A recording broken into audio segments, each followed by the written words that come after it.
नीट फेरपरीक्षेला सर्वोच्च न्यायालयाचा नकार. पेपरफुटी गैरप्रकार दर्शविणारा ठोस पुरावा नसल्याचे निरीक्षण. न्यायालयाची निरीक्षणे. फेरपरीक्षा घेतल्यास 2 कोटी विद्यार्थ्यांना फटका बसेल. वैद्यकीय अभ्यासक्रमांच्या प्रवेशाच्या वेळापत्रकात व्यत्यय येईल. वैद्यकीय अभ्यासक्रमावर मोठा परिणाम होईल.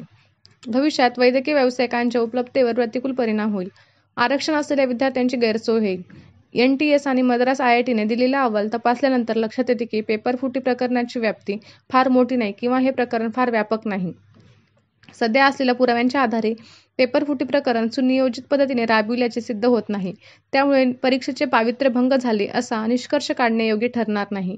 धनंजय चंद्रचूड, सरन्यायाधीश. PTI, नवी दिल्ली. वादग्रस्त ठरलेल्या नीट UG 2024 रद्द करण्याची आणि फेर चाचणी घेण्याची मागणी करणारी याचिका सर्वोच्च न्यायालयाने मंगळवारी फेटाळून लावली. पेपरफुटी किंवा इतर गंभीर गैरप्रकार दर्शविणारा कोणताही ठोस पुरावा मिळाला नसल्याचे निरीक्षण सरन्यायाधीश धनंजय चंद्रचूड यांच्या खंडपीठाने नोंदविले.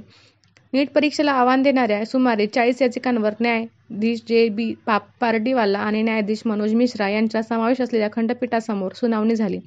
सलग 4 दिवस केंद्र आणि राष्ट्रीय चाचणी संस्थेच्या वतीने महान्याय अभिकर्ता तुषार मेहता तर याचिकाकर्त्यांच्या वतीने ज्येष्ठ वकील नरेंद्र हुडा, संजय हेगडे, न्यायाधीश नेद्रू पापा आदींचे म्हणणे न्यायालयाने ऐकून घेतले. त्यानंतर मंगळवारी निकाल देताना 2 कोटी विद्यार्थ्यांच्या भवितव्याचा प्रश्न असल्याचे स्पष्ट करते.